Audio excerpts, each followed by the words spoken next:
So welcome back to the lab. I got my good friend Antwan here. Thank you for having me back. Air Force veteran. Yes, sir. Workout reign supreme beast in the gym. Yeah. All things fitness. Yeah. And you know, one of the reasons I wanted to actually have you in today was really the main topic was a lot of it, and I know everybody goes into this mindset. We talk about mindset. But one of the things I really was struggling with the other day for myself personally, and then I wanted to kind of invite you in, was because I'm like, there is something beyond mindset, which is really about mental fortitude. And this is odd saying the mental fortitude because it's rain or shine. There is no discipline. There is no discipline. It's just mental fortitude. So doing it, whether you like to do it or not. And I thought about that the other day, and I'm like, I see you so committed in what you do regularly that separates the wheat from the shaft. And I mean, in 99% of men don't maintain that mental fortitude of the commitment. Right. And what you do takes such long-term commitment. It is a change in lifestyle. And I know a lot of us guys, we want to try and get to that level of I asking from the universe or whatever. I want discipline, or I need to be more disciplined. And in reality, they just need to take the mental fortitude and make the decision. Right. And pick your brain on how and what goes through your mind as you commit to this. Right? What are some tips or something that I can learn from, so when I get into that mind space that I can reflect and say, roger that? Well, first and foremost, I feel like this podcast is not for you guys. It's more for Anthony, because he said earlier that he was having some issues that he wanted me to answer a question. Just like, how do I ask him without him thinking that I'm being weird? You know what? Let me ask him to come on to the podcast. No. All jokes aside, if I'm going to learn, I'm going to share it. Right. I'm going to share it. Hey, man. If I'm going to learn, I'm going to share it. You got to sharpen up both edges of the sword. You know what I mean? Actually, I'm actually really glad you brought that up. I've realized in my life, I've always taken it for granted that I've met very unique and very special individuals that I'll have one-off conversations with. And I'm like, dude, this should have been in front of 1,000 people right now. Oh, yeah. Facts. If we could walk around with a road go on our chest, that would be perfect. Yeah. You get so much good content just off of natural instincts. Yeah. Rather than have it be curated and pretty much scripted. Yeah. You know, you might be able to get the idea a little bit deeper, but at the same time, I feel like you get those real responses that you actually really go through when it's on the spot. You know what I mean? You know, in my candid moments. The reason for me, like my personal reason, is not even necessarily for me sometimes, because when I learn these things, I have to regurgitate it to my son. And so now, as we document these conversations and in this in-depth level of knowledge, that someday, should I ever pass away, that they will have a library to stop and look at and say, wow, that's where my dad got it from. It wasn't just my dad speaking to me. I'm hearing from source. You know? Right. So, selfish thing there. I feel like, so if you guys know anything about technology, before you actually input a new hard drive, right, you got to partition the hard drive. Partitioning means that you are separating that hard drive into sections of a bank, right? So you can store those files, right? Put those files where they go. I feel like when you approach your day, you have to partition your brain from things that you want and things that you need, right? Partition that.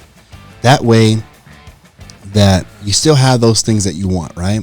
Because without wanting something in life, what is the purpose, right? But then you have to have things that you need, right? now you can separate the two in a hierarchy, right? Because they've already been separated in your mind mentally. Now that you have separated those things, now you can attack them appropriately. Okay. Down the lanes of importance, right? And what you need to do, those are the things that you need to start your day with as well. So are you breaking it up in order of priority? Like you're chopping up certain sections? Pretty much from AM to PM. You know what I mean? So like pretty much start your day with the things that you need. Because yesterday, actually, I woke up and instead of doing like the things that I wanted to do, like you naturally want to get on your phone and look at Instagram or whatever, right? Yeah. Instead of doing the thing that you want, put that phone down, get up, stretch, make your bed. People do not understand the importance of just making your bed. Yeah. It's having a clean slate for you to start and end your day. That is the first for place sure. Military. where you start to end your day. Yeah, military. Military. Exactly. It's a militant state of mind. So when you start your day, make sure that your space is clean. Clean your space. That way you have a clean space throughout the day. Make your bed, stretch, get your body. Careful on this because it transmits the stretch. I'm a an animated person, but stretch. Get your body prepared. Yeah.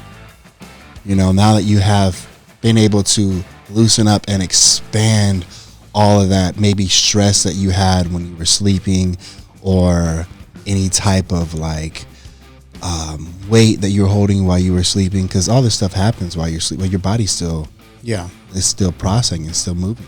You know what I mean? The digestive matters of like things like still like being digested, like stretching and just getting up. It's like almost like letting everything just flow down, right? Yeah. And after that, you know, brush your teeth, wash your face, put some water on your face, wake yourself up, meditate if you can. You know, even 2 minutes just of silence. Yeah, it's great. Yeah. You know, and I haven't been doing it lately, to be honest with you, but it's something that I do want to incorporate right into my day. And that's waking up in the stillness. Yeah. When nobody else is awake. And in order for me to do that, I got to beat my wife. She wakes up at 5 a.m. every day. So what I want to do, I've done it once this week, and it was nice. I woke up at 4:30. I had a client call at 5 a.m. That was the reason why I was up. But before that, I said I wanted to wake up a little bit earlier, so that way I could wake up to be able to talk to this person in a normal fashion, professional fashion. Yeah. Get some water in me, stretch, and just be able to control myself before I let the outside world control me. Yeah. You know what I mean? And that felt nice. And I think that's one thing that, I know that's one thing that I'm going to incorporate into my day is waking up at 4:30 time slot. Yeah. You know, and I'm just being authentic here, because I used to wake up at 5 a.m. Every single day to do cardio. When I was on prep, I would have to, because if I didn't, it would fuck up my entire day. The structure of my day will be screwed, because I have to do cardio here, I have to prep my meals here, I have to work here, maybe I have to study, and then I have to do cardio again. There's something to be said about that. Then I have to eat all the way through all these times, and I have to make sure my water intake is in. I have to make sure this is in. I got to do appointments maybe for the doctor. Maybe I got to go to the bank. Maybe I got to go to the post office. Whatever the case may be, my day has to be structured. Every hour on the hour is pretty much set. And that's like usually when I'm on prep and stuff. But even when I'm off prep, you know, because I'm still doing cardio, I'm still working out, I'm still on my diet. You know, even though I'm on the off season, doesn't mean that I'm off. That's a whole nother topic, but it sounds like it really goes above and beyond, because I think like from the outside, we would say, okay, this guy hits the gym, or he's going to the gym for 2 hours and he's doing this. But in reality, it starts from the moment you wake up. Right. And that type of, you don't pick up the discipline just to go to the gym for that given hour. No. It's like that mental disposition, that mental discipline needs to be throughout the entire day. Oh yeah. And it's purposeful, from what it sounds like. It has to be purposeful. It has to be. And I feel like that's where the gym helps you. Yeah. The gym's almost like an antidote in a sense, because I feel like going to the gym is almost cathartic. Because over the weekend I was putting in a garage door opener, and I love doing mechanical stuff. Like, you know me, I like making stuff, and it's like my Zen time, right? And when I was reflecting, it was nice to just reflect, just be in silence. And I know a lot of people will go into the gym with this trauma. I'm going in because my girlfriend broke up with me, which is a lot of times what happens, right? And honestly, I fucking hate that. I hate that notion. Yeah. That it's cool. You know, it's cool. It's just like reveling in it. Who destroyed your life? You know what I mean? Yeah, like you see yeah. a transformation, like, oh damn. Yeah. How bad did she do him? Right? Yeah. And it's just like, it's not a cool thing, man. Like, this dude's in the gym because he's trying to find a way to get away from Physical, what happened like to a him. revenge body, they call it, right? But even a revenge body, and I don't think dudes even do it just because of that. Honestly, dudes do it because they're trying to distract their brain from thinking about that. Now, I know we're not really known as emotional creatures, but we are attached creatures. Once we find something that we like it. That's why men are pretty much the way they are. You know, like when we build stuff, when we make stuff, it's because we attach ourselves to it, and it becomes great. Part of our routine. It's part of our routine. We have to have a routine. You know, a male has to have a routine, at least a dominant male. Yeah. And when we attach ourselves to something, you know, we want to be really good at it naturally, because we naturally have that perception of Accomplishment? no Drive? no competitiveness. I don't know why I couldn't think of that word. Competitiveness. You know, that is primordial in a sense, because when you look back at us when we lived in tribes, and you can see it in wild animals. We still live in tribes today. You still do. And we see it like in lions as a great example, or you see it in bears, you see it in wolves, you see it, you see it, I mean, in elk, all things, they get to a certain point and they're always measuring up in that hierarchy. Right. And I think sometimes when we take that self-measurement and we're not at the pinnacle, but we're fighting our internal battle to get to a pinnacle. Right. Right. It's the never-ending. It's a fire and it's desire. a never-ending game. Fire and desire. Yeah. That's what it is. Yeah. It really is. But yeah, back to the whole, like, you know, like she hurt me thing. You know, it's, and people like make jokes or whatever. It's just like, yo, like that dude he's grinding because he's trying to escape what happened to him. Yeah. Yeah. You know, he's not trying to get in shape for the next woman, because guess what? Women could give two shits about a 6-pack and 21-inch biceps. They don't care. It just hit me I promise you, they don't care. Look, listen, the most comments that I get about my physique, maybe it's just because it's more acceptable for a male to come up to another male and be like, damn, bro, you look swole, man. Looking yoked. What are you eating? Yeah, yeah. What do you do? Tips. Hey, can you help me, man? I've been trying to get it. They want to get to the pinnacle as well. But, and you know, women, it's just like, let me walk on the other side of the street. This guy looks pretty intense.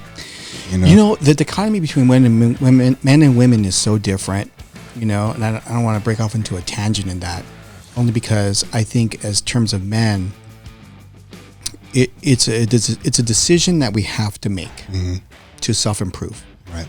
That's really step number one. And then the step number two of self-improvement is, how hard up the mountain do I want to climb? If I'm willing to commit to getting up at 4:30 in the morning, and that's the sacrifice I have to make in order to live this lifestyle of the pinnacle. Right. And it's a hard race. So it's just like you have to have that integrity in yourself first, and that intrinsic motivation, those two things, to be able to really put a distinctive output. You know what I mean? And and at the end of it, like I said, at the end of it, have something to be dedicated to. Yeah. And if you don't have anything to be dedicated to, figure it out. When you surround yourself with those type of mentors or those type of people, it's amazing how they're willing to grab you and pull you up. They'll share with you all that knowledge, but all you had to start with was the fire. There's plenty of fuel out there to help you push that forward.